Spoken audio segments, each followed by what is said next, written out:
اور اس کی مہربانی، اس کی شفقت، اس کی کرم کی نظر کہ ہم ایک خاص دن میں اور آنے والے خاص عشرے میں بیٹھے ہیں۔ اللہ کریم ہمارے اس عمل کو ہماری طرف سے ہماری قیامت تک کی نسل، ہمارے آباء اور پوری امت کے جن و انس کی طرف سے قبول فرمائے، اور آج کا بیٹھنا ہمارے لیے فائدہ مند ہو، اور انشاءاللہ یہ بول خیر کے بول امت کے جن و انس تک پہنچے، ہر ایک کو اس کی خیر ملے۔ عشرہ ذی الحج اللہ کریم نے انسانوں پہ خاص رحمت کی، اور حضرت ابراہیم علیہ السلام سے ایک سنت، اس کی ترویج، اور پھر قیامت تک اس کا جاری و ساری رہنا، پھر قربان جائیں اس سونے رب کے کہ جس نے قرآن پاک میں اس کی ایک ایک شک، ایک ایک چیز کو، ایک ایک ادا کو بیان کر دیا، اور اپنے نبی جو کہ الحمدللہ رب العالمین حضرت ابراہیم علیہ السلام ہے، جو آبا ہیں، جو جد امجد ہیں نبی کریم صلی اللہ علیہ وسلم کے، تو ان کی ایک ایک ادا، اور حضرت اسماعیل علیہ السلام ان کے لخت جگر کی ایک ایک ادا کو محفوظ کیا، اور اس سلسلے میں ہمیں یہ ذی الحج کے ابتدائی جو 10 دن ملے ہیں، جس کی فضیلت میں بے شمار حدیث ہیں، صحیح مسلم میں، بخاری میں، کسی کو طبرانی میں، ابن داؤد میں، کسی کو ابن سنی میں، کسی کو اس عشرے کی فضیلت سے انکاری ہونے کی کوئی گنجائش نہیں ہے۔ صرف واقعہ یہ ہے کہ رمضان مہینوں میں سے افضل ترین ہے، اور عشروں میں سے یہ عشرہ افضل ترین ہے، اور دونوں کی فضیلت اپنی جگہ مسلم ہے۔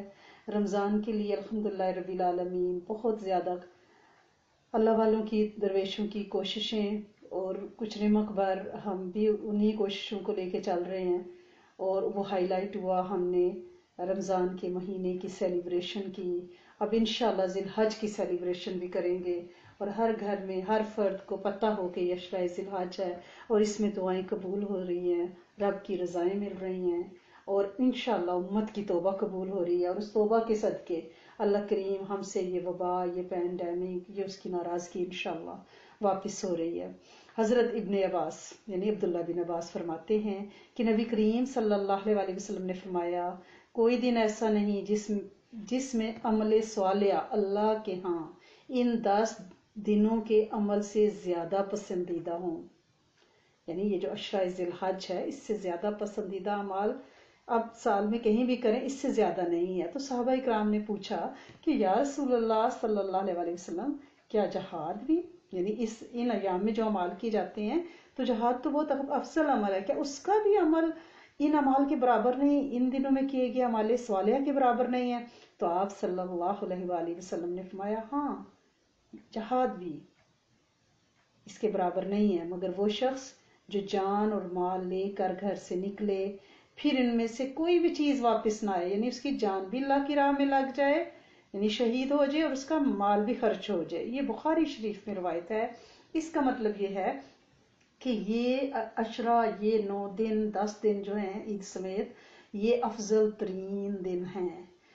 ہم نے ان دنوں کو اجاگر کرنا ہے، اپنے پیاروں سے، اپنے جانے انجانے لوگوں سے اس کا ذکر کرنا ہے، اور ایک چیز ذہن میں رکھنی ہے کہ جن دنوں کے اعمال صالحہ کا اجر زیادہ ہے، ان دنوں میں غلطیوں کا گناہ بھی زیادہ ہے، کیونکہ سفید کپڑے پہ چھوٹا سا داغ بھی نظر آتا ہے نا، تو یہ سفید کپڑا ہے، یہ 10 دن بہت متبرک، بہت شفاف، ان پہ ذرا سا گناہ بھی ہائی لائٹ ہو جائے گا، لہٰذا ہم نیکیاں کرنے کی کوشش تو کریں، لیکن گناہوں سے بچنے کی بھرپور کوشش کرنی ہے، ٹھیک ہے نا؟ تو یہ جو 10 دنوں کی فضیلت ہے، اس میں ہمیں کیا کرنا ہے، آج ہم اس پہ تھوڑی سی بات کریں گے۔ ہمارا اس وقت کا انشاءاللہ لیکچر بھی، اور آفٹر نون کا بھی 9:30 پہ جو لائیو ہوگا، اس میں بھی ہم اسی ٹاپک کو انشاءاللہ لے کے اور ڈیٹیل کے ساتھ لیبوریٹ کریں گے، اور عشرہ ذی الحج منانے کی کثرت کریں گے۔ حضرت ابن عباس فرماتے ہیں ایک اور روایت میں کہ رحمت للعالمین نبی کریم صلی اللہ علیہ وسلم جب بھی آپ کا نام نامی آئے، ضرور درود شریف پڑھیں 3 بار، صلی اللہ علیہ وآلہ وسلم، صلی اللہ علیہ وآلہ وسلم، صلی اللہ علیہ وآلہ وسلم۔ کہ خاموش بیٹھے آپ سن رہے ہیں، آپ اگر درود شریف دل میں پڑھیں گے، آپ کا نام نامی سن کے، تو آپ کی نیکیاں بڑھیں گی، آپ کے گناہ کٹیں گے اور آپ کے درجات بلند ہوں گے. کتنا نفع کا سودا ہے. اور اس سودے کو آپ اس 1 گھنٹے میں بالکل اس تجارت کو کریں. ٹھیک ہے. اور یہ ایسی تجارت ہے جو رائے گاہ نہیں جائے گی. تاجر بنے اس وقت. ٹھیک ہے نا. آپ کا بیٹھنا افضل ہے. آپ اللہ کے لیے، اللہ کی رضا کے لیے بیٹھے، کسی بندے کی محبت میں نہیں بیٹھے، یعنی کریکشن کر کے بیٹھیں. آپ رب ذوالجلال کی محبت میں بیٹھیں جو کائنات کا مالک ہے، جو سوتا نہیں، جو اونگتا نہیں، جو زمین پہ گرنے والے ایک ایک سوکھے پتے کا حساب بھی رکھتا ہے اور اس کے علم میں ہے، اس کی کتاب میں لکھا ہوا ہے. ہم تو جیتے جاگتے زیرو انسان ہیں، اس کی ذکر تسبیحات تحلیل تمجید تمہید کرنے والے. تو ہمیں یقیناً ہم اس کی کتاب میں ہیں اور اس کی ہم پہ نظر ہے. اگر اس کی شفقت نہ ہوتی تو ہم یہ بیٹھ کے نہ کر رہے ہوتے کام. ٹھیک ہے نا. اگر ایک نیک کام کی قبولیت ہوتی ہے اور اس کے بدلے میں اگلے نیک کام کی توفیق مل جاتی ہے، تو اس کا مطلب ہے یہ جو توفیق ملنا ہے یہ اس کی شفقت کی، اس کی رحمت کی نظر کے سبب ہے. تو لہٰذا آپ جتنی دیر آپ یہ بات سن رہے ہیں، آپ جہاں جہاں نبی کریم صلی اللہ علیہ وسلم کا نام نامی آئے آپ درود شریف پڑھتے رہیں. تو حضرت ابن عباس فرماتے ہیں کہ نبی کریم صلی اللہ علیہ وسلم نے فرمایا، اللہ تعالیٰ کے نزدیک ایک عشرہ ذی الحج سے زیادہ، یعنی عشرہ ذی الحج سے زیادہ عظمت والا کوئی دن نہیں. نہ ان دنوں کے عمل سے اور کسی دن کا عمل زیادہ محبوب ہے. لہٰذا تم ان دنوں میں تسبیح، تحلیل، تکبیر، تمہید کثرت سے کیا کرو. یہ طبرانی شریف میں ہے. اب اس سے مراد کیا ہے؟ تسبیح سے مراد ہے سبحان اللہ کہنا. اور تحلیل کیا ہے؟ لا الہ الا اللہ کہنا. تکبیر اللہ اکبر. تحمید الحمدللہ کہنا. یہ وہ مبارک کلمات ہیں. حدیث مبارکہ میں ان کے اتنے فضائل آئے ہیں. ایک حدیث مبارکہ کا مفہوم اس طرح سے ہے کہ نبی کریم صلی اللہ علیہ وسلم نے ایک مرتبہ ایک صحابی سے فرمایا کہ کیا تم میں سے کوئی شخص ایسا ہے جو روزانہ احد پہاڑ کے برابر عمل کرے؟ صحابہ کرام نے عرض کیا، یا رسول اللہ صلی اللہ علیہ وسلم، اس کی کون طاقت رکھ سکتا ہے، کتنے بڑے پہاڑ کے برابر عمل کرے؟ آپ صلی اللہ علیہ وسلم نے فرمایا، ہر شخص طاقت رکھتا ہے. صحابہ کرام رضوان اللہ اجمعین نے عرض کیا، اس کی کیا صورت ہے، یعنی کیسے کریں ہم اتنا بڑا عمل؟ تو آپ نے فرمایا، سبحان اللہ کا ثواب احد سے زیادہ ہے. لا الہ الا اللہ کا ثواب احد سے زیادہ ہے. الحمدللہ کا ثواب احد سے زیادہ ہے. اللہ اکبر کا ثواب احد سے زیادہ ہے. اور ایک اور حدیث مبارکہ میں ہے، سبحان اللہ 100 مرتبہ پڑھا کرو، اس کا ثواب ایسا ہے جیسے تم نے 100 عربی غلام آزاد کیے. الحمدللہ 100 مرتبہ پڑھا کرو، اس کا ثواب ایسا ہے جیسے تم نے 100 گھوڑے ماں سامان کے سواری کے لیے جہاد میں دیے. اللہ اکبر 100 مرتبہ پڑھا کرو، یہ ایسا ہے جیسے تم نے 100 اونٹ قربانی کے لیے ذبح کیے اور وہ قبول ہو گئے. لا الہ الا اللہ 100 مرتبہ پڑھا کرو، اس کا ثواب تو تمام آسمان اور زمین کے درمیانی جگہ کو بھر دیتا ہے اور اس سے بڑھ کر کوئی عمل مقبول نہیں ہے. ابن احمد نے اس کو روایت کیا ہے. تو ان دنوں میں یہ عام حالات میں ہے، یہ عام حالات میں نے آپ کو اجر بتایا ہے. تو ان 10 دنوں کی جو فضیلت بیان کی گئی ہے حدیث میں، تو یہ 100 جو ہے یہ عمل ہزاروں میں چلا جاتا ہے، لاکھوں میں ملٹی پلائی اللہ کی رحمت سے ہو جاتا ہے. تو لہٰذا اس عشرے میں دن رات ہمیں عبادت کرنی ہے، کیونکہ سورۃ فجر میں جو فجر لیال عشر، لیال جو ہے نا عربی میں لیال دن اور رات کے لیے بولا جاتا ہے. کچھ لوگ یہ سمجھ جائیں گے 10 راتوں کی فضیلت ہے. ہر رات شب قدر کا اجر لیے ہوئے، ہر رات شب قدر کا اجر لیے ہوئے ہے. اور ہر دن ایسا عمل لیے ہوئے کہ وہ، یعنی آپ ایک روزہ رکھیں گے تو آپ کو یعنی 1 سال کے روزے کا اجر مل رہا ہے. یہ سوچے نا کہ کیا بات ہے، کیا شان ہے ان دنوں کی. اور جو عرفہ کا روزہ ہے نا 9 ذی الحج کا، اس کا تو اتنا اجر ہے کہ حدیث مبارکہ کا مفہوم ہے کہ میرا گمان ہے کہ پچھلے گزشتہ سال اور آنے والے سال کے گناہ معاف ہو جاتے ہیں. تو ایسی دن اور ایسے راتیں ہم باتوں میں، گپوں پہ، واٹس ایپ پہ، چٹ چیٹ پہ، فیس بک پہ ضائع کر دیں؟ نہیں. یہ عبادت کے دن ہے. میں آپ سے ہمیشہ کہتی ہوں کہ پورا سال آپ جو ہے سیکھتے ہیں، لیکن یہ عمل کے دن ہوتے ہیں. یہ رمضان اور ذی الحج یہ اعمال کے دن ہے، پریکٹس. ٹھیک ہے نا؟ کہ یہ کیا ہو کہ آپ پورا سال لرن نہیں کرتے رہے ہم کہ آپ لرن کریں. نہیں نہیں نہیں، لرننگ ہو چکی. آپ اس کو اپنی پریکٹس کرنا، امپلیمنٹ کرنا ہے. حضرت ابو ہریرہ فرماتے ہیں، ان سے روایت ہے کہ نبی کریم صلی اللہ علیہ وسلم نے فرمایا کوئی دن ایسا نہیں جس میں عبادت اللہ کے نزدیک عشرہ ذی الحج سے زیادہ پسندیدہ ہو. عشرہ ذی الحج میں سے ہر دن کا روزہ 1 سال کے روزوں کے برابر ہے، اور اس کی ہر رات کی عبادت شب قدر کی عبادت ہے. یہ اتنا عظیم الشان عشرہ، اور ہم اس کو صرف عید کے کپڑے بنانے اور مہندیوں پہ اور بیوٹی پارلر جا کے ضائع کر دیں. کیا یہ ورتھ اٹ ہے؟ یعنی ان دنوں میں ایک روزہ جو رکھے گا وہ 1 سال کے روزے رکھنے کا اس کو ثواب ملے گا. جو 2 روزے رکھے گا وہ 2 سال کے روزوں کے برابر اجر ملے گا. اور اگر کوئی شہزادہ، کوئی شہزادی، کوئی مرد خدا، کوئی آخرت کا عریس یعنی سارے ہی روزے رکھ لے 9 کے 9، تو اس کو تو ایک تو 9 سال کے روزوں کا اجر، دوسرا پچھلے اور اگلے آنے والے سال کے ایک صغیرہ گناہوں کی معافی ہے. تو یہ فضیلت ہمیں کہاں مل سکتی ہے؟ لہٰذا ان دنوں کی اور ان راتوں کی ہمیں قدر کرنی ہے. اور آخرت کی کمائی کرنے والے اپنے جوہر دکھائیں ان راتوں میں. اور پھر ان دنوں میں ہم نے کیا کرنا ہے؟ حضرت بی بی ام سلمہ ام المومنین ہے نا، نبی کریم صلی اللہ علیہ وسلم کی زوجہ ہیں، ہماری ماں ہیں. وہ فرماتی ہیں، ان سے روایت ہے کہ نبی کریم صلی اللہ علیہ وسلم نے فرمایا جب ذی الحج کا مہینہ شروع ہو جائے تو تم میں سے کسی کا قربانی کا ارادہ ہو تو اپنے بال اور ناخن وہ اس کے بعد نہ کاٹے. تو آج آخری دن ہے، امید ہے اللہ کی رحمت سے کہ آج رات چاند انشاءاللہ نکل آئے گا اور کل فرسٹ ذی الحج ہوگی. تو آج ناخن، اپنے بال غیر ضروری سب کاٹ لیں.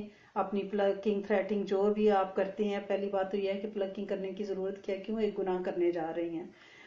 ٹھیک ہے نا؟ آج کل تو ویسے پینڈیمک میں پارلرز میں جانا بند ہوا ہوا ہے، تو آپ عادت بنا لیں اس کو. اللہ کریم نے کرونا کو بھیج کر ہمیں دین سکھایا ہے کہ پارلر جانا بند، پلکنگ شلکنگ ختم. تو اب عشرہ ذی الحج بھی آ گیا، تو یہ سارے سبق ہیں ہمارے لیے. لہٰذا آپ نیکی کا وہ عمل یعنی آپ تھرو آؤٹ کیوں نہ کریں؟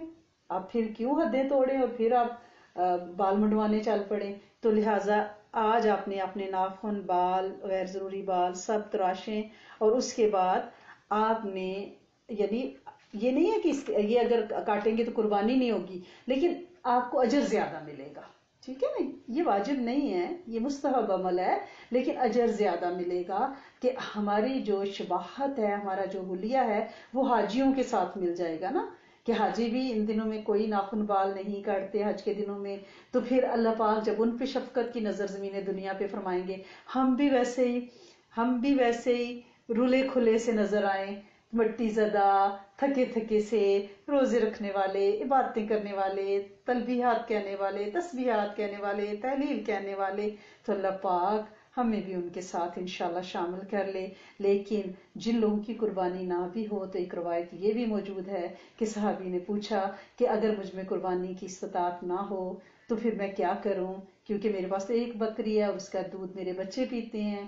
مفہوم ہے؟ تو آپ نے فرمایا تو پھر آپ ناخن اور بال نہ کاٹنا، تاکہ تمہیں بھی یعنی اگر بندے کو غربت ہے، مالی پریشانی ہے، وہ قربانی نہیں افورڈ کر سکتا، تو اگر وہ بھی ناخن اور بال ان 10 دنوں سے پہلے کاٹ لے اور ان دنوں میں نہ کاٹے، تو اللہ کریم اس کو بھی قربانی کرنے والوں میں اپنی رحمت سے انشاءاللہ ثواب دے دیں گے. کیا میرا رب اپنی رحمت عروج پہ لے کے آئے ہوئے ہیں، اور ان کا خیال ہے کہ میں ہر ایک کو نوازوں، ہر ایک کی جھولی بھروں، ہر ایک کی خواہشیں، دعائیں جو ہیں وہ قبول فرماؤں. اب ہماری نالائکی ہوگی کہ ہم ان دنوں میں فائدہ نہ اٹھائیں. ایک اور حدیث مبارکہ میں نبی کریم صلی اللہ علیہ وسلم کی ایک روایت حضرت قتادہ رضی اللہ تعالیٰ عنہ سے ہے کہ آپ نے فرمایا کہ بقرہ عید کی 9ویں تاریخ کو، یعنی بقرہ عید سے پہلے ذی الحج میں 9ویں تاریخ کے روزے کے بارے میں اللہ پاک سے پختہ امید رکھتا ہوں کہ وہ اس کی وجہ سے 1 سال پہلے اور 1 سال بعد کے گناہوں کا کفارہ فرما دیں گے۔ یہ صحیح مسلم میں حدیث ہے۔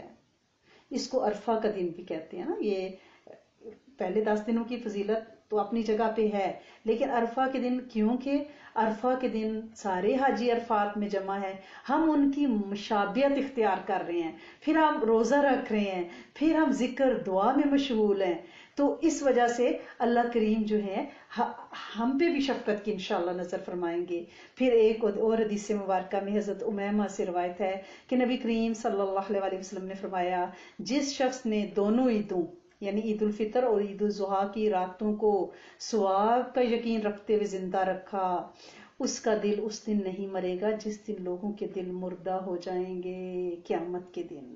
لہٰذا ان راتوں کو ہم میل ملاقات، کیک بیکنگ کر رہے ہیں، ٹھیک ہے آپ صلہ رحمی کریں، اب تو پینڈیمک کی وجہ سے کسی کا آنا جانا ہی نہیں ہے نا، تو لیکن اس پہ وقت ضائع نہیں کریں نا۔ اگر آپ کوکنگ کر بھی رہے ہیں اس نیت سے کہ آپ اپنے رشتہ داروں کو اچھا کھلانا چاہتے ہیں، اپنے ہاتھوں سے پکا کے کھلانا چاہتے ہیں، ذکر والا پکانا چاہتے ہیں، تو آپ اس میں ذکر کرتی رہیں، ٹھیک ہے نا۔ اور یہ بھی فرمایا کہ ان راتوں میں عبادت کرنے والے کا دل نہیں مرے گا، تو اس کا مطلب ہے کہ قیامت کی ہولناک اور دہشت ناک دن میں جب ہر طرف خوف و ہراس، دہشت، گھبراہٹ پھیلی ہوگی، لوگ بدحواس اور مدہوش ہوں گے، یعنی نشہ کسی کیفیت ہوگی، وہ نشہ یہ نہیں کوئی اور نشہ ہوگا، وہ خوف الہی جو ایک سخت، یعنی ایک بہت ہی آزمائش کا دن ہے، اس پہ ان کے جسم پہ ان کے حواس نہیں ہوں گے، تو اس دن وہ بندہ پرسکون ہوگا، مگن ہوگا، عرش کے سائے میں ہوگا۔ تو کیوں نہ ہم اپنے یہ ساری راتیں نہ بھی جاگ سکے تو جتنی رات بھی جاگ سکتے ہیں، مطلب عشاء کی نماز پڑھی، اس کے بعد تھوڑے سے نفل پڑھ لیں کہ اگر میں تہجد میں نہ بھی خدا نخواستہ جاگ سکی، اس میں توبہ کی نیت کر لیں کہ اللہ کریم پوری امت کو معاف کر، ہمارے آباء، ہماری نسلوں کو معاف کر، کیونکہ اس پینڈیمک میں امت کو توبہ کی اشد ضرورت ہے۔ اور پھر ان راتوں میں اور دنوں میں ہر وقت آپ نے ایک دعا ضرور مانگنی ہے کہ اللہ کریم جو تیرا وعدہ ہے نا، ان راتوں کی برکتوں کی تو نے قسم کھائی ہے، جو تیرا وعدہ ہے اس وعدے کے مطابق ان دنوں اور راتوں کی ہر رحمت، ہر برکت، ہر عافیت، ہر کفایت، ہر کفالت ہمیں عطا فرمائے، ٹھیک ہے نا۔ پھر حضرت معاذ بن جبل سے ایک روایت ہے کہ نبی کریم صلی اللہ علیہ وسلم نے فرمایا، جس شخص نے یعنی ذکر اور عبادت کے ذریعے 5 راتیں زندہ رکھیں، اس کے لیے جنت واجب ہو جائے گی۔ 5 راتوں میں جس نے دل سے، توجہ سے، عاجزی سے عبادت کی، وہ 5 راتیں کون سی ہیں؟ 8 ذی الحجہ کی رات، یعنی ترویہ جب حاجی مینا کی طرف نکلتے ہیں، عرفہ کی رات، بقرہ عید کی رات، عید الفطر کی رات، 15ویں شعبان کی رات، یعنی ساری ہی راتیں اس اشرے میں مبارک ہیں، لیکن یوم ترویہ جو ہے نا، 8، 9 اور 10 جب حاجی مکہ کو، مدینہ کو چھوڑتے ہیں اور مینا میں قیام کرتے ہیں، ان راتوں کی فضیلت بہت زیادہ ہے۔ یعنی اگر کسی بیماری یا کسی وجہ سے آپ پہلی راتوں میں کچھ کمی کوتاہی رہ جاتی ہے تو پلیز وہ جو ایام ترویہ ہے نا، وہ جو 3 دن ہے نا، 8، 9 اور 10، اس میں آپ نے ان راتوں کو اور دنوں کو بھی خوب خوب عبادت کرنی ہے۔ اور اب احادیث تو میں نے آپ کو بتائیں کہ عشرہ ذی الحج کی ساری راتیں، سارے دن، اور بالخصوص 8ویں، 9ویں، 10ویں بہت اہم ہے۔ پھر ان میں بھی بقرعید کی جو شب ہے نا، وہ آخری شب ہے ان کی۔ اب دیکھیں انعامات مل رہے ہوتے ہیں، اب آخر پہ کیا ہوتا ہے؟ آخر پہ میں کوئی چیز بانٹ رہی ہوں، سب لے رہے ہیں، آخر پہ جو بھی ہوگی نا وہ سارا برتن الٹ دوں گی اینڈ پہ، ٹھیک ہے نا۔ بندے کی صلاحیت ہے، بچوں کو نہلا رہے ہوتے ہیں، وہ کہتے ہیں بکیٹ آپ پوری اینڈ پہ ہمارے اوپر ڈال دیں۔ اسی طرح جو آخری رات ہے، میرے رب کے خزانوں کے منہ کھلے ہوں گے اور وہ سارے خزانے انشاءاللہ لٹانے پہ راضی ہیں، لٹانا چاہتے ہیں۔ میرا سخی رب ہے، کسی بندے سے تو ہمارا پالا ہے ہی نہیں نا، رب سے، کائنات کے پالن ہار سے پالا ہے۔ تو وہ اس وقت پھر آخری رات میں، اور وہ رات کیا ہے؟ اس رات افسوس کہ ہم نے ان برکتوں سے خود کو محروم کیا ہوتا ہے۔ اس مبارک شب میں چاند یعنی پتہ تھا صبح عید ہے، طرح طرح کی لغویات، فضول باتیں، لایانی کام، طرح طرح کے گناہ، ٹی وی، تبصرے، میوزک، استغفر اللہ. تو ان سے جیسے بعض لوگ اس مبارک رات میں کھیلوں میں مصروف ہو جاتے ہیں، لوڈو، کیرم، شطرنج، آج کل جدید آپ کی ویڈیو گیمز، یہ ساری چیزیں یہ لغو لعب ہے. یعنی ٹھیک ہے کھیلنے مباح ہیں، جائز ہیں، لیکن ان سے اجتناب، ان راتوں میں وقت کا ضیاع لغویات میں نہیں پڑنا. بہت سے لوگ ٹی وی کے سامنے بیٹھ جاتے ہیں، جی ہم مذہبی پروگرام دیکھ رہے ہیں، میں نے اب نعتیں سن رہے، دیکھیں مذہبی پروگرام، نعتیں، پورا سال آپ نے تب سے سب ذکر اذکار سنے، آپ کریں، یہ کرنے کا ٹائم ہے. آپ ٹی وی کھولیں گے، پروگرام لگا ہوا ہے، بیچ میں ایڈ آ رہے ہیں، پھر ادھر سے میوزک آ رہے ہیں، ٹن ٹن ٹن، کوئی ناچتا کوئی گاتا. خدا کا خوف کریں پلیز. ان 10 دنوں میں ٹی وی کو 3 طلاقیں دیں، سوشل میڈیا کو. بعض لوگ ان مبارک راتوں میں بازاروں میں نکل جاتے ہیں، مالوں میں، پاکستان انڈیا میں چمک دمک خریداری، دیکھیں لوگ کیا کر رہے ہیں. یہ گناہ ہے. ایک تو بن سور کا بے پردہ عورتوں کا بازاروں میں گھومنا، یعنی پھر رنگ برنگی باتیں وہ کانوں میں جاتی ہیں، میوزک، مال، یہ سارا کچھ یہ اللہ کے ہاں کتنا کتنا ناپسندیدہ ہے. اور ان دنوں میں عید کی تیاریوں کے نام پہ یہ گناہ کیے جاتے ہیں. بعض لوگ ان راتوں میں ہوٹلوں میں جی کھانا کھانے جانا ہے، جی ڈنر کرنے جانا ہے، جیسے بڑا نا پچھلا ہفتہ روزے رکھ کے بہت مار کا سر انجام دے لیا. پلیز نہ نکلیں، نہ نکلیں، آخری رات کی بہت قدر دانی کریں. اور کچھ لوگوں کو اس رات کی یعنی پتہ ہی نہیں ہے، جہالت اور نادانی کی وجہ سے، بدقسمتی سے. انہیں بتانا ہے، یہ بات دوسروں تک پہنچانی ہے، انہیں اس کی فضیلت بتانی ہے. اس رات میں جاگنا کوئی فرض یا واجب نہیں ہے، لوگ اکثر یہ کہتے ہیں، میں بھی یہی کہہ رہی ہوں. لیکن جب ہمیں پتہ چل جاتا ہے کہ اس رات میں میرے رب کی رحمت عروج پر ہے، جب حدیث میں یہ بات موجود ہے، تو پھر ہم کیوں نہ کیش کرائیں، استغفار کیوں نہ کریں، اللہ پاک سے کیوں نہ منوائیں. اور بعض جو بزنس میں لوگ ہیں وہ اپنی مال بنانے میں لگ جاتے ہیں، دن رات کوئی عبادت کا پتہ نہیں. پلیز اگر آپ کی تجارت بھی ہے تو اپنی نماز، اپنا ذکر، اس کے لیے ٹائم نکالیں، اپنی زبان کو ذکر پہ لگا کے رکھیں. اور یہ جو عید کی تیاری کا فتنہ ہے نا، یہ بہت بڑھ گیا ہے. عید الفطر بھی اور عید البقرہ عید بھی، اللہ تعالیٰ نے بے شک یہ دن ہمیں مسرت کے لیے دیے ہیں، خوشی کے لیے دیے ہیں. یہ بات شریعت سے ثابت ہے کہ آپ اچھا لباس پہنے، لیکن یہ نہیں کہا کہ بہترین لباس پہنے یا وہ پہنے جو پہلے نہیں پہنا ہوا. اگر آپ ضروری نہیں ہے، آپ دھلے ہوئے صاف کپڑے پہن سکتی ہیں، ٹھیک ہے نا، اور اپنے مال سے کسی کی مدد کر سکتی ہیں. اور ضروری نہیں ہے کہ آپ قیمتی کارڈ اور اس طرح کی چیزیں یا اپنے رشتہ داروں کو بھیجیں. آپ کے خاندان میں، میرے خاندان میں کتنے ایسے لوگ ہیں جن کی مالی ضروریات ہیں، ہم ان پیسوں سے ان کی مدد کر سکتے ہیں نا. لہٰذا جس طرح ہم رمضان کے آخری عشرے کی راتوں کی قدر کرتے ہیں، پلیز آپ بقرہ عید کے، عید الاضحیٰ کے اس پہلے عشرے کی دن اور راتوں کی قدر دانی کریں. کوئی گوشہ تنہائی بنائیں، کوئی عرض، کوئی مناجات، کوئی ذکر، کوئی فکر، کوئی کھونا، کوئی سفید چادر ڈالیں، فرش پہ خوشبو لگائیں، وہاں پہ بیٹھیں اور اللہ کا ذکر کریں، اس کو منا لیں، اس کو راضی کر لیں. یہ مبارک راتیں ہیں، یہ کمانے کا سیزن ہے، یہ لٹانے کا سیزن نہیں ہے. ان میں جتنا آپ اہتمام کر سکتی ہیں پلیز اتنا اہتمام کریں. میری آپ سے ریکویسٹ ہے.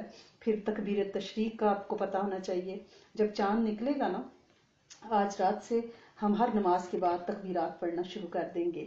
لیکن تکبیر تشریق بالخصوص یہ لازمی تکبیریں ہیں، مینڈیٹوری ہیں، واجبات میں سے ہیں کہ آپ ان کا ضرور اہتمام کریں گے. عام تکبیر وہی ہے جو ہم پڑھتے ہیں، اللہ اکبر، اللہ اکبر، لا الہ الا اللہ، واللہ اکبر، اللہ اکبر، وللہ الحمد. مختلف تکبیر حدیث میں موجود ہیں. تو عرفہ کا دن یعنی ذی الحج کی 9 تاریخ کی فجر سے لے کر جو عرفہ کا دن ہوگا نا، ہمارا 9واں جو روزہ ہم رکھیں گے، اس دن کی فجر کی نماز کے بعد یہ تکبیریں ہم نے واجب ہو جائیں گی، لازمی پڑھنی ہے. مرد اونچی آواز میں اور عورتیں پست آواز میں. اور کب تک پڑھنی ہے؟ 13 تاریخ کی عصر تک ہم نے ان تکبیرات کو ہم نے پڑھنا ہے. یہ کل 32 نمازیں ہیں، 32 نمازیں ہیں. 9 ذی الحج کی فجر سے لے کر 13 ذیلحج کی عصر تک یہ 32 نمازیں ہیں جن میں تکبیریں کہنا واجب ہے، تکبیر تشریق۔ اب یاد نہ رہیں تو کیا کریں، آپ نے اپنے ایک کاغذ پہ تکبیر لکھیں اور پن کے ساتھ جہاں آپ نمازیں پڑھتی ہیں وہاں کونے پہ وہ کاغذ جو ہے وہ پن اپ کر دیں، تاکہ آپ نماز پڑھ رہی ہوں تو آپ کو یاد آ جائے جب نماز ختم کریں کہ آپ نے تکبیر پڑھنی ہے، ٹھیک ہے نا۔ تو لہٰذا آپ نے اہتمام کرنا ہے، کل سے ہی آپ شروع کر دیں گے نا، یعنی چاند نکلنے سے ہی آپ شروع کر دیں گے تو آپ کی پریکٹس ہو جائے گی۔ بلکہ ہم نے تو یہ کیا تھا کہ ہم ہر نماز کے بعد ہی تکبیریں پڑھتے رہے، پچھلے ذیلحج سے، اس سے پچھلے ذیلحج سے، اور ابھی تک وہ جاری ہیں۔ اب ہمیں اتنے اہتمام کی ضرورت ہی نہیں ہے، جب بھی نماز پڑھتے ہیں بعد میں اللہ کی بلندی، اللہ کی طاقت، اللہ کی حقانیت بیان کر لیتے ہیں، بس ٹھیک ہے نا، تو پکی ہوئی ہیں۔ لیکن آپ جو ہیں ان دنوں میں یہ ضرور پڑھیں، کیونکہ خوبصورت ہے اللہ کی رحمت کو اتنے زور و شور سے بیان کرنا۔ اور گھر میں پلیز، گھر میں اونچی آواز میں تکبیریں پڑھیں، آپ کے بچے سنیں۔ صحابہ کرام تو گلیوں میں نکل جاتے تھے ان 9 دنوں میں اور تکبیرات اونچی آواز میں پڑھتے تھے، لوگ بھی ساتھ پڑھتے تھے، ایک ردم تھا، ایک میلوڈی تھی۔ آج ہماری میلوڈی اور ردم ہی ڈیفرنٹ ہو گئے ہیں، اللہ کریم ہم پہ رحم کرے۔ اور اگر یعنی نماز کے بعد آپ تکبیر جو ہے تشریق بھول جاتے ہیں تو جب یاد آئے، اگر فوراً یاد آ جائے تو پڑھ لیں، ورنہ پھر استغفار کریں، اللہ کریم معاف کرنے والے ہیں۔ اور ایک مرتبہ کہہ سکتی ہیں، ایک سے زیادہ مرتبہ کہنا چاہیں تو کوئی بات نہیں ہے، لیکن ایک مرتبہ آپ نے لازمی کہنی ہے، یہ واجب ہے۔ اب قربانی جو ہم نے دینی ہے اس کے فضائل ہمیں پتہ ہونے چاہیے، کیونکہ یہ چیزیں دہرائی نہیں جاتی، اس لیے ہم اس سے زیادہ بھول جاتے ہیں، کیونکہ سال میں ایک بار قربانی کی باتیں دہرائی جاتی ہیں نا، تو ہمیں یاد نہیں رہتا پچھلے سال کیا ہوا تھا، باقی پورا سال ہم چپ کر کے بیٹھے رہتے ہیں۔ تو لہٰذا حضرت ابراہیم علیہ السلام خلیل اللہ نے خواب میں دیکھا تھا کہ میں اپنے بیٹے کو ذبح کر رہا ہوں، تو نبیوں کے خواب سچے ہوتے ہیں، اللہ تعالیٰ کی جانب سے ہوتے ہیں اور یہ حکم ہے، ٹھیک ہے نا۔ تو انہوں نے بات ماننی تھی، انہوں نے اپنے بیٹے سے کہا کہ میں نے ایسا خواب دیکھا ہے، بیٹا بھی تو ظاہر نبی تھا نا، تو سورہ صفات میں آتا ہے کہ بیٹے میں نے ایسا خواب دیکھا ہے، تو انہوں نے کہا ہاں ابا جی کر لیں، انشاءاللہ آپ مجھے صبر پائیں گے، اے ابا جان آپ کو جو حکم ہوا اس پہ عمل کر لیجئے، آپ انشاءاللہ مجھے صبر کرنے والوں میں پائیں گے۔ چنانچہ حضرت ابراہیم علیہ السلام اپنے بیٹے حضرت اسماعیل علیہ السلام کو لے کر مکہ سے چلے، مینا میں جا کر ذبح کرنے کی نیت سے ایک چھری ہاتھ میں لی۔ اور آپ کو پتہ ہے نا کہ حضرت ابراہیم علیہ السلام جو یعنی اتنے اعلیٰ پائے کے نبی ہیں کہ اللہ پاک نے ان پہ آگ کو ٹھنڈا کیا ہوا ہے، گلزار بنائی ہوئی ہے۔ تو اب انہوں نے یہ مینا جو ہے نا مکہ سے 3 میل کے فاصلے پر 2 پہاڑوں کے درمیان ایک لمبا سا میدان ہے۔ جب مینا میں داخل ہونے لگے تو ان کے بیٹے کو شیطان بہکانے لگا۔ حضرت ابراہیم علیہ السلام کو پتہ چلا تو شیطان کو اللہ اکبر کہہ کر 7 کنکریاں ماری، جس کی وجہ سے وہ زمین میں دھنس گیا۔ دونوں باپ بیٹے آگے بڑھے، زمین نے شیطان کو چھوڑ دیا۔ کچھ دور جا کر شیطان پھر بہکانے لگا، یعنی کبھی بیٹے کو کبھی باپ کو۔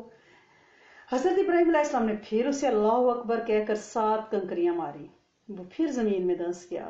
یہ دونوں آگے بڑھے تو وہ زمین نے پھر اسے چھوڑ دیا، پھر وہ آ کر ورگلانے لگا 3 بار۔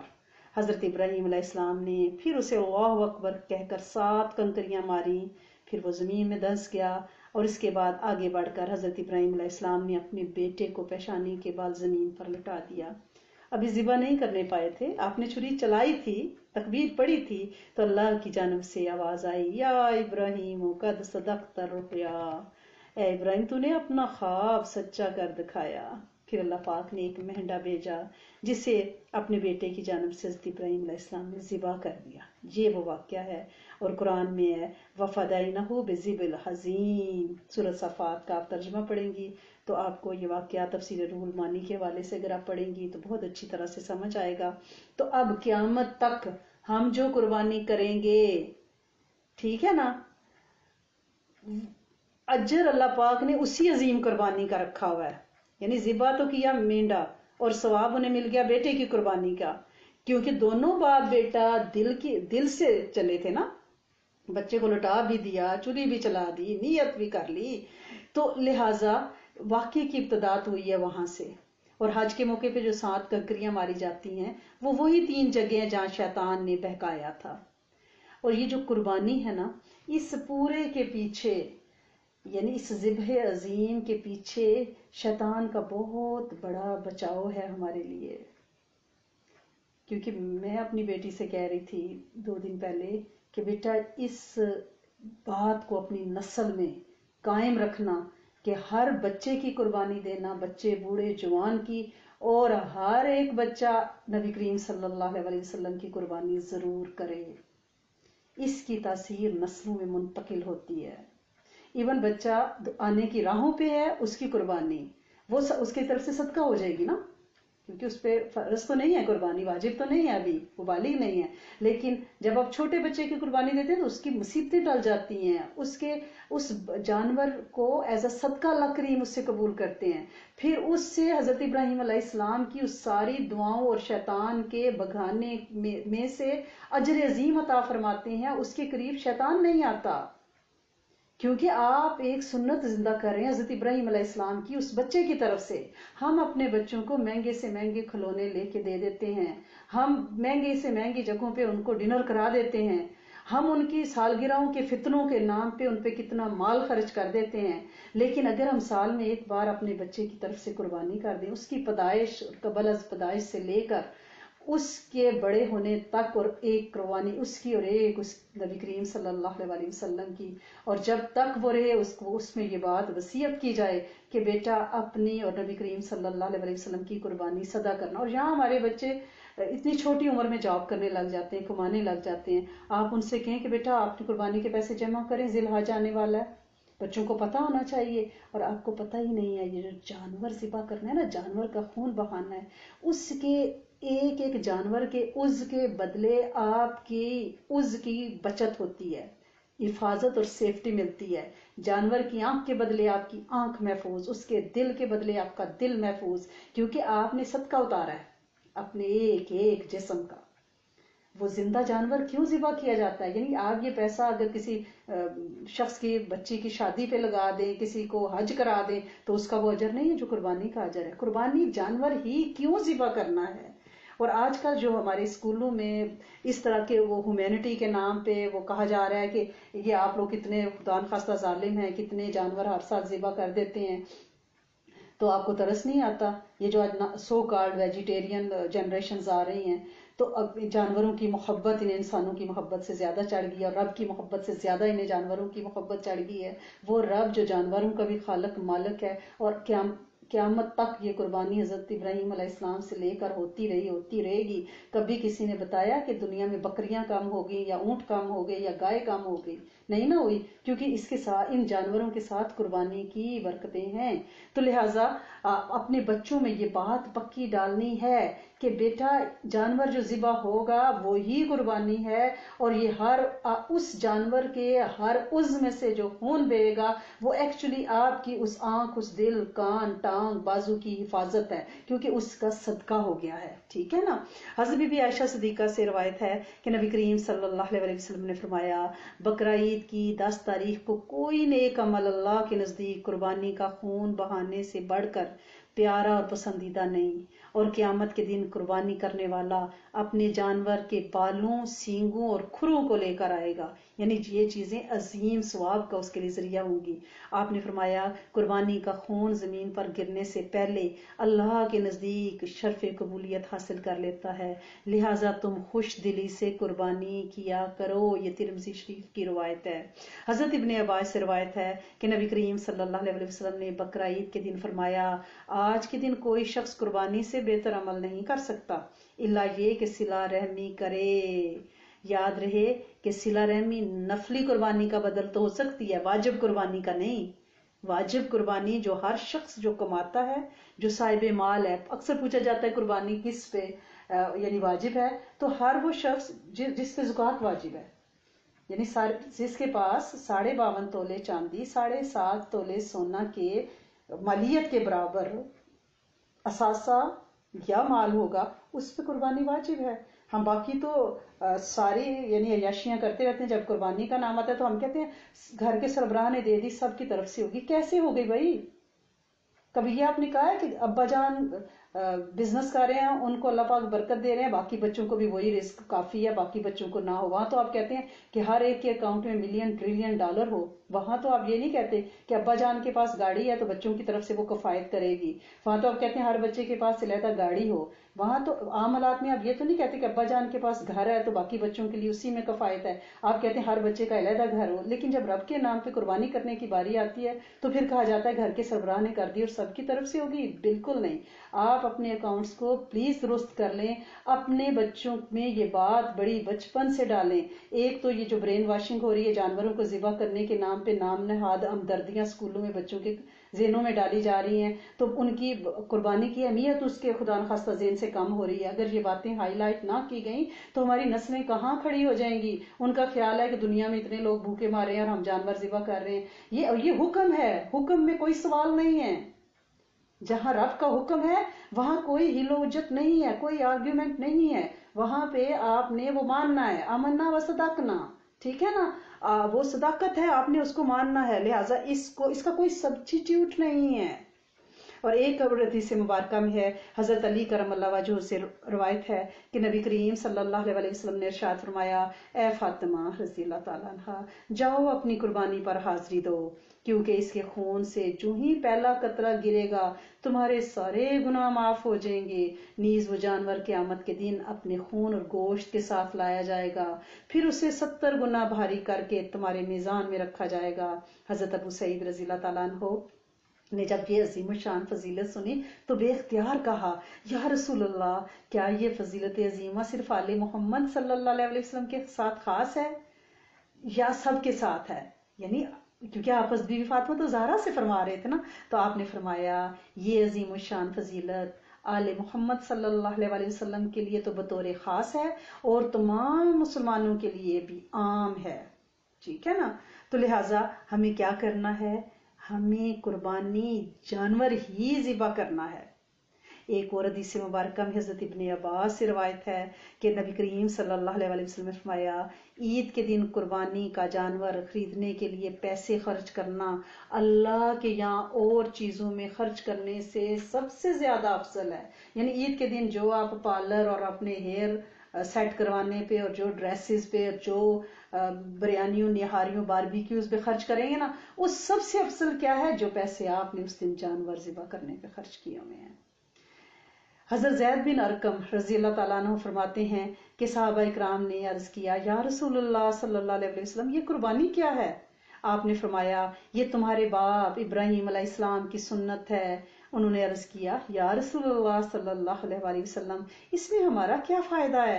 آپ نے فرمایا، تمہارا فائدہ یہ ہے کہ تمہیں قربانی کے جانور کے ہر بال کے بدلے میں ایک نیکی ملے گی۔ انہوں نے پھر عرض کیا، یا رسول اللہ، جن جانوروں کے جسم پہ اون ہے اس اون کا کیا حکم ہے؟ تو آپ نے فرمایا، اون کے ہر بال کے بدلے میں ایک نیکی ملے گی، یعنی بے شک جتنے بال جتنی اون ہے اس کے مطابق اجر ملے گا۔ سبحان اللہ، کوئی محروم ہی ہوگا جو قربانی نہیں کرے گا۔ یہ سال میں ایک دفعہ کرنی ہے اور قربانی ہر فرد پلیز پلیز کریں۔ حضرت ابو ہریرہ رضی اللہ تعالیٰ عنہ سے روایت ہے، وہ فرماتے ہیں کہ نبی کریم صلی اللہ علیہ وسلم نے فرمایا، جس شخص میں قربانی کرنے کی طاقت ہو پھر بھی وہ قربانی نہ کرے تو ایسا آدمی ہماری عیدگاہ میں حاضر نہ ہو۔ میرے رحمت للعالمین نبی نے دھتکار دیا ہے اسے عیدگاہ میں آنے سے۔ اس سے زیادہ دھتکار کیا ہوگی کہ مساجد، عیدگاہیں اللہ کی محبوب جگہ ہیں، یہاں رحمتوں کی، عفو اور کرم کی بارش ہوتی ہے، یہاں حاضری کسی بد نصیب کو ہی روکا جا سکتا ہے حاضری سے، اور اس میں بخل نہیں کرنا، سلامتی اسی میں ہے کہ قربانی کو لازمی ٹھہرائیں، لازمی ٹھہرائیں۔ اور بعض جگہ یہ بھی دیکھا گیا ہے کہ لوگ ویسے تو یعنی اتنا عید پہ پیسہ خرچ کرتے گے لیکن قربانی کا جانور آخری دن تک ڈھونڈتے رہتے ہیں۔ اچھی خوبصورت قربانی کریں، یہ نہیں ہے کہ بھئی ریٹ کم ہو جائے یا خدا نخواستہ کوئی عیب والی، یہ مسائل ہیں قربانی کے، آپ فقہا سے پوچھیں، جس جانور میں ذرا سا بھی کوئی عیب ہوگا وہ قربانی نہیں ہوگی، ٹھیک ہے نا؟ یہ چیز آپ نے ذہن میں رکھنی ہے۔ اور بعض خواتین کے پاس اتنا زیور ہوتا ہے لیکن وہ کہتی ہیں ہم تو کماتی نہیں ہیں، ہم کیا قربانی کریں؟ تو وہ جو زیور آپ نے لاکر میں بھرا ہوا ہے 2.5 کلو، اس کا کیا ہے؟ اس کا کون جواب دے گا؟ میاں اس لیے زکات نہیں دیتے کہ بیوی کا ہے، میکے والوں نے دیا میں کیوں دوں؟ اور بیوی کہتی ہے میں کماتی نہیں ہوں۔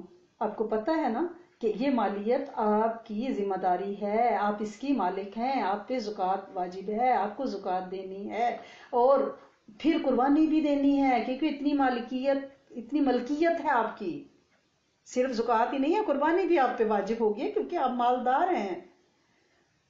اور جو قربانی کے جانور ہیں وہ شرعاً مقرر ہیں، ٹھیک ہے، انہی جانوروں کی قربانی کرنی ہے، گائے، بیل، بھینس، بھینسا یعنی مسٹر گائے، مسٹر بھینس، اونٹ، اونٹنی، بکرا، بکری، بھیڑ، مسٹر بھیڑ، دمبا، مسز دمبا، ان کی قربانی ہو سکتی ہے۔ اس کے علاوہ کسی جانور کی قربانی درست نہیں، چاہے وہ کتنا ہی قیمتی ہو، یعنی آپ کہیں کہ آپ بہت ہی خوبصورت ہرن لے آتے ہیں، جنگلی کوئی جانور بہت مہنگا لے آتے ہیں، حلال ہے نہیں، اور آپ نے وہی جانور ہیں جن کی لسٹ میں نے آپ کو بتائی ہے۔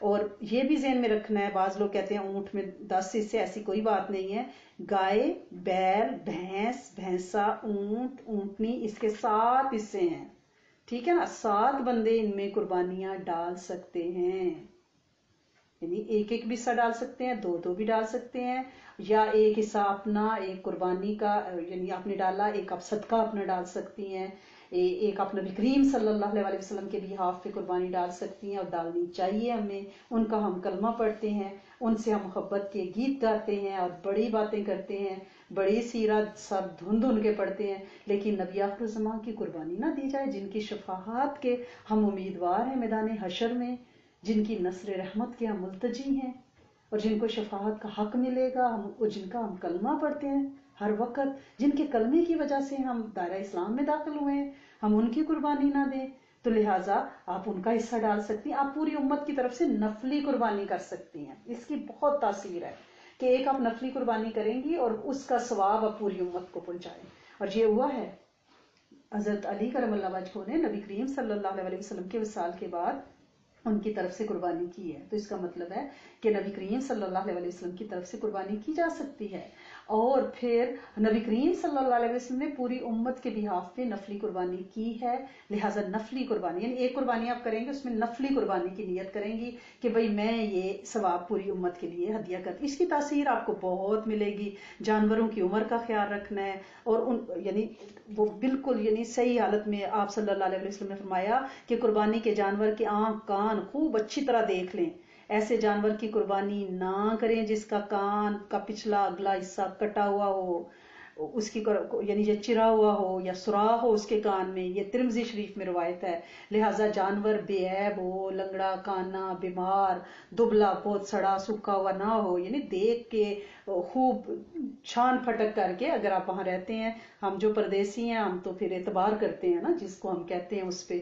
اور اللہ کریم جو ہمارے یعنی لیے محنت کر رہے ہیں، قربانیاں دے رہے ہیں، جن کو ہم تو صرف پیسے ہی بھیجنے کے روادار ہیں نا، اللہ کریم انہیں توفیق دے کہ وہ اچھی قربانیاں چنیں اور اللہ کے ہاں وہ مقبول بھی ہوں، اور کرنے والوں بیچ میں جو وسیلہ ذریعہ بنے ہیں، جانور خریدنے والوں، ذبح کرنے والوں، گوشت بانٹنے والوں، کھانے والوں، سب کو انشاءاللہ اجر عظیم ملے، اجر عظیم ملے۔ اور نبی کریم صلی اللہ علیہ وسلم نے قربانی کے جو بھی مسائل بتائے ہیں آپ انہیں یعنی اچھی طرح سے دیکھ پھٹک کر کے، اگر خود خرید رہی ہیں اور قربانی کی جو کھالے ہیں وہ بھی آپ یعنی وہ قربانی کا ہی حصہ ہے، اس کو بھی تقسیم کرنا ہے۔ گوشت کے بارے میں یہ آپ کھا بھی سکتے ہیں، خود رکھ بھی سکتے ہیں، لیکن بہتر یہ ہے کہ 3 دن سے زیادہ آپ اس کو نہ رکھیں، آپ اس کے 3 حصے کریں، اس کو تقسیم کریں، اور یہ اللہ کی طرف سے دعوت ہے، اسے خود بھی کھائیں، اللہ نے دعوت کی ہے نا، اللہ پاک فرماتے قربانی میرے لیے ہے، تو یہ میرے رب کی دعوت ہے، کھائیں، دوسروں کو کھلائیں، خوشی خوشی سے یہ کام کریں، ٹھیک ہے نا۔ اور اگر کوئی مرنے والا مرتے ہوئے یہ وصیت کر جائے کہ میری طرف سے قربانی کرنا یا کرتے رہنا، تو اس کی وصیت کو پورا کریں، اور اس نے اگر مال چھوڑا ہے تو اس کا بھی اس میں سے قربانی کا حصہ علیحدہ نکالیں، اور اگر کوئی غائب ہے، یہ بہت بڑا مسئلہ ہے، ہمارا کوئی پیر و مرشد، کوئی ہمارے بڑے پاکستان میں، کوئی انڈیا میں ہے، ہم یہاں ان کی قربانی کر دیتے ہیں، ان کو پتہ ہی نہیں ہے، قربانی جس کی جائے اس کو خبر ہونی چاہیے۔ صدقہ آپ کر سکتے ہیں غائبانہ، قربانی اگر کیا تو ان کو آپ بتائیں گے کہ ہم نے آپ کی قربانی کی ہے۔ تو یہ سارے جو مسائل ہیں نا، ان کو بہت اچھی طرح سے آپ نے سمجھ کے، کیونکہ یہ بہت بڑا عمل ہے نا، بہت بڑا عمل ہے، اور آپ غیر مسلم کو بھی، یہاں لوگ پوچھتے ہیں کہ ہم گوشت غیر مسلموں کو دے سکتے ہیں، جی آپ دیں ان کو، اچھا گوشت دیں، کوئی بات نہیں، ان کو کھلائیں، یہ اللہ کی دعوت ہے نا، ہو سکتا ہے اس گوشت کو کھانے سے ہی اللہ کریم انشاءاللہ انہیں دین کی سمجھ عطا فرما دیں اور ان کو انشاءاللہ کلمہ عطا فرما دیں۔ یہ اللہ کا نظام ہے کہ کس کے ذریعے کہاں اس نے خیر اور برکت رکھی ہوئی ہے۔ اللہ کریم آپ سب کی قربانیوں کو انشاءاللہ قبول فرمائے۔ بہت سے ذی الحج کے انشاءاللہ سلسلے ہیں، یہ پورے 9 دن ہم ہر روز 3 to 4 بھی کلاس کریں گے، اور آج رات کی جو لائیو کلاس ہے انشاءاللہ 9:30 to 10:30 اس میں بھی آپ لوگ ضرور آئیں۔ اس میں بہت سے مسائل جو ہیں انشاءاللہ اس عشرے کی فضیلت، اس کے اعمال، آج اگر چاند نکلے گا تو آج رات کے اعمال، وہ سارا کچھ انشاءاللہ ہم ڈیٹیل سے بتائیں گے۔ ان دنوں میں تیسرا کلمہ بہت زیادہ پڑھیں، سورۃ والضحیٰ پڑھیں، سورت کوثر پڑھیں، اس میں قربانی کا ذکر ہے۔ کلمہ 70,000 ان دنوں میں ایک نصاب پورا کر لیں، اپنے اوپر لازم ٹھہرا لیں کہ بھئی ہم نے روز اتنا کلمہ پڑھنا ہے، کیونکہ کہا گیا ہے نا کہ تحلیل تو کلمہ، چوتھا کلمہ بہت زیادہ پڑھیں، کم از کم صبح شام تو 10 بار ضرور پڑھیں، درود شریف کی کثرت کریں انشاءاللہ، حضرت ابراہیم علیہ السلام کی دعائیں بہت زیادہ پڑھیں۔ آپ اس کا پرنٹ آؤٹ نکالیں اور ہم اس کو گروپ پہ بھی ڈال دیں گے، ان دعاؤں کا بہت زیادہ پڑھیں۔ اللہ کریم آپ سب کا بیٹھنا قبول فرمائے، آپ لوگوں سے راضی ہو جائے، آپ پہ اپنی نعمتوں کو تمام فرمائے۔ ہم دعا کر لیتے ہیں اور انشاءاللہ کچھ گھنٹوں بعد پھر ملاقات ہوگی انشاءاللہ۔ اللہم انی اسألک و اتوجہ الیک بنبینا محمد صلی اللہ علیہ وآلہ وسلم، نبی رحمتی یا محمد، انی اتوجہ بک الی ربک ان تقضی حاجاتی، اللہم لک الحمد کما انت اہلہ، فصلی علی سیدنا محمد کما انت اہلہ، وفعل بنا کما انت اہلہ، فانک انت اہل التقوی واہل المغفرہ۔ یا اول الاولین یا آخر الاخرین یا ذی القوۃ المتین یا ارحم المساکین یا ارحم الراحمین یا ارحم الراحمین یا اکرم الاکرمین یا اجود الاجودین یا غیاث المستغیثین۔ اے میرے بندے، اے میرے رب، اے میرے کریم مالک، تیرے بندے، تیرے کمزور ناتواں سے بندے غنی آقا کے سامنے ہاتھ پھیلائے بیٹھے ہیں، جس کے در سے کوئی خالی نہیں جاتا، جو نوازنے والا، جو دینے والا، جو عطا کرنے والا، جو دے کے راضی ہونے والا، تیرے سامنے بیٹھے ہیں۔ اللہ کریم آنے والی رات اپنے اندر برکتیں رحمتیں سمیٹے ہوئے ہے، اس عشرے کے آغاز میں اللہ کریم ہم ایسے ہی تیرے سامنے بیٹھ کے ہیں جیسے کوئی بندہ کسی کے آنے پہ اتنا مشتاق اور خوش ہو کہ وہ اس کی آمد سے پہلے ہی گلدستے لے کے، کیلوں کے گیٹ بنا کے، چونا چھڑک کے کھڑا ہو جائے اور راہ تکتا ہو۔ اللہ سنے ہم ایسے ہی مشتاق ہیں اس عشرے کے، ہم ایسے ہی اللہ کریم بیٹھ کے ابھی سے تجھ سے مانگنے۔ اللہ کریم سب سے پہلے تو ہمیں معاف کریں، ہمیں معافی دے دیں، ہمیں معاف فرما دیں، ہمیں معاف فرما دیں۔ بڑے گناہ کیے اللہ کریم، بڑی غلطیاں ہوئیں، بڑی لغزشیں ہوئیں اللہ کریم، قدم بڑی ٹیڑھی جگہوں پہ گئے، زبان نے بہت ٹیڑھ بولا، آنکھوں نے بہت ٹیڑھا دیکھا، اللہ کریم دماغ نے بڑے بدگمانیاں کی، اللہ کریم دل میں بڑے برے خیالات آئے۔ اللہ کریم تیرے سامنے، اللہ کریم تیرے سامنے ہم قبولتے ہیں اپنی غلطیاں۔ جب مجرم اقبال جرم کر لیتا ہے تو عدالت بھی اسے چھوٹ دیتی ہے۔ میرے کریم مالک تو مقسط رب ہے، پر تو رحمان اور رحیم بھی ہے۔ تیرے سامنے ہم اقبال جرم کرتے ہیں، ہم سے غلطیاں ہوئیں، ہمارے بڑوں سے بھی ہوئی جو قبریں اوڑھ کے سو گئے۔ اللہ سونے ہم ان کے بہاف پہ بھی معافی مانگتے ہیں، ان کی قبروں کو روشن منور کر دے، امت کی ہر قبر کو روشن منور کشادہ کر دے، اور جب ہم اس زمین میں اتریں تو اللہ کریم ہمارے لیے بھی روشنیوں کا بندوبست کر دینا۔ اللہ کریم، اللہ کریم، اللہ کریم ہم جو دعا مانگ رہے ہیں اللہ کریم سے ہمارے لیے، ہماری نسلوں کے لیے، ہماری آباء کے لیے، اللہ کریم ہمارے شیخ، ہمارے استادوں، ہمارے پیاروں، ہمارے لیے مانگنے والوں، پوری امت کے جن و انس، ہمارے برزخ اسلام والوں کے لیے اللہ کریم سدا قبول فرما کے رکھنا۔ اللہ کریم اپنے علم میں سے علم عطا فرمائیں، اپنے علم میں سے علم عطا فرمائیں، اپنی معرفت اور پہچان عطا فرمائیں۔ اللہ کریم اپنے دربار میں سے معافی نامہ عطا فرما دیں، اپنے دربار میں سے معافی جاری فرما دیں، پوری امت کے لیے، جن و انس کے لیے معافی صادر فرما دیں۔ جب تو معاف کر دے گا تو اللہ کریم یہ وبا بھی ٹل جائے گی، بے اولادیاں بھی ختم ہو جائیں گی، رشتوں کے مسائل بھی حل ہو جائیں گے۔ جب تو معاف کر دے گا تو اللہ کریم بغض کینے غیبتیں ختم ہو جائیں گی، بد نگاہیاں مٹ جائیں گی، سارے تیرے بن جائیں گے۔ اللہ سونے تو معاف کر دے، کرم کر دے، بخشش فرما دے، راضی ہو جا، راضی بے رضا رکھ، تاثیر عطا فرما، اخلاص عطا فرما، عاجزی عطا فرما، بڑے بول سے بچا، اللہ کریم تکبر سے بچا، اللہ کریم مسکنت عطا فرمانا، مسکینوں میں رکھنا، مسکینوں میں عشر کرنا، اللہ کریم تکبر سے بچانا، اللہ کریم تکبر کی چال ڈال اور کول کال سے بچانا، ہے میرے کریم مالک، ہے میرے سونے آقا، بدگمانیوں سے بچا لینا، بدگمانیوں سے بچا لینا، دوسرے مومنین کے بارے میں اچھا گمان رکھنے کی توفیق عطا فرمانا، صلہ رحمی کی توفیق عطا فرمانا، اللہ کریم ہماری قربانیوں، ہماری نمازوں، ہمارے روزوں کو، اللہ کریم ہماری عبادات کو قبول فرمانا، ہم تیرے لیے کرتے ہیں، دنیا کا کوئی مقصد نہیں ہے، تیری رضائیں چاہتے ہیں، اللہ کریم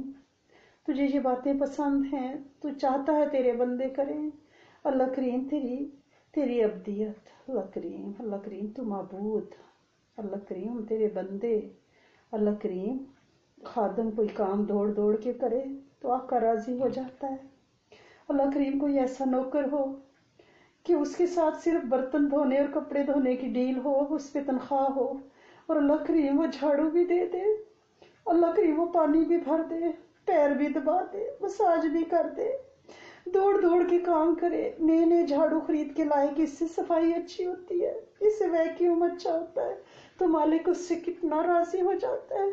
اللہ سنی ہم تو اس نوکر کی طرح بھاگ بھاگ کے تجھے راضی کرنا چاہتے ہیں کہ شاید یہ نفل پڑھے تو راضی ہو جائے، شاید تو حاجت کے نفلوں پہ حاجت روائی کر دے، شاید کوئی توبہ کے نفلوں پہ تو معاف کر دے، شاید کشائش کی حاجت کے جو کشائش کے نفل پڑے تو قبریں کھلی کر دے، تو گھر کھلے کر دے، تو لباس کشادہ کر دے، اللہ سنے معاف فرما، ہمیں بھی، ہمارے والدین ابا کو بھی، اور ہمارے اس بڑے کو ضرور اللہ کریم اس سارے عمل کا اجر دینا جس نے پہلی بار کلمہ پڑھا تھا۔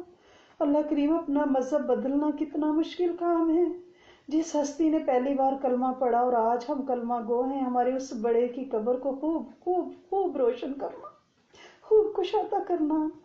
اللہ کریم جتنے ہی لوگ اس دنیا سے چلے گئے ہیں، اللہ کریم ان کی قبروں میں جنت کی کھڑکیاں، اللہ کریم میں تو کہتی ہوں 12 دریاں کھول دیں، اللہ کریم ان کے لیے وہاں سے اندلس کے استبرق کے لباس آئیں، ان کے لیے وہاں کی قندیلیں اور روشنیاں آئیں، کیا جنت کی روشنیاں ہوں گی کہ قبرستان کے قبرستان ہی روشن ہو جائیں۔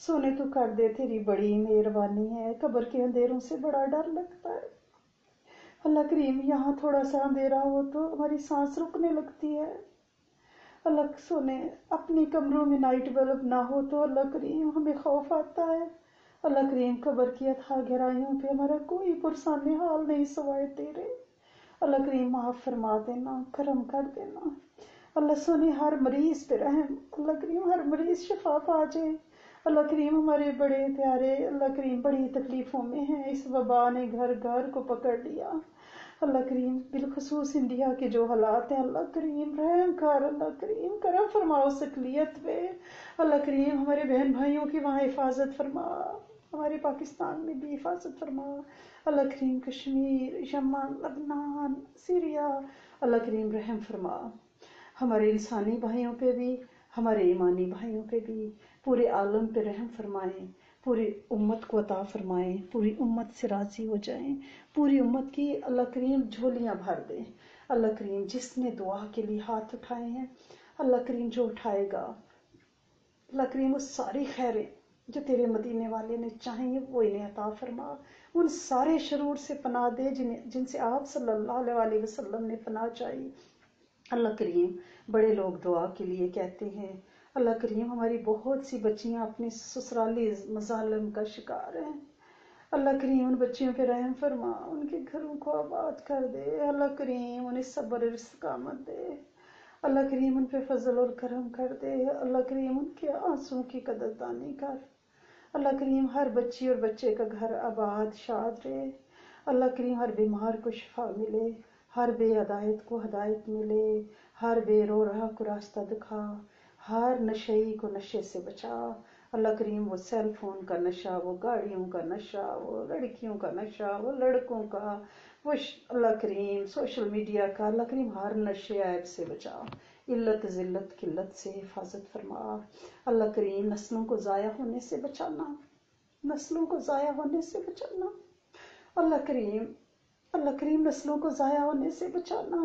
صدقے خیرات، قربانی، ذکر، دعاؤں، التجاؤں، معافیوں کی اللہ کریم کثرت اس لیے کرتے ہیں کہ تو انہیں بچا لینا، انہیں چینلائز رکھنا کریم مولا، اور ان نسلوں میں کبھی کوئی غیر کلمہ گو، غیر فطری زوج نہ بنانا۔ اللہ کریم کوئی نکاح ہماری نسلوں میں طلاق پہ منتج نہ ہو، سیپریشن ڈپریشن پہ نہ جائیں۔ اللہ کریم جو نکاح ہوں وہ مسنون کی توفیق عطا فرمانا۔ اللہ کریم یہ شادی بیاہوں کے حلوں گلوں سے، یہ حقیقوں کے نام پہ اللہ کریم بادمالیوں سے بچانا۔ اللہ کریم جس ہستی کی جو قربانی دی ہے، اللہ کریم ہر ایک کی قربانی بڑے پیمانے سے قبول فرمانا، اور قیامت کے دن اللہ کریم اجر عظیم عطا فرمانا۔ اللہ سونے ان کی تسبیحات، تحلیلات، اللہ کریم تمجید، ان سب کا اجر احد کے پہاڑوں کے برابر دینا۔ اللہ کریم راضی ہو جانا۔ ہمارے والدین پہ شفقت فرما، جن کے والدین اس دنیا سے چلے گئے ان پہ شفقت فرما۔ ہمارے بہن بھائیوں پہ، ان کی نسلوں پہ رحم فرما۔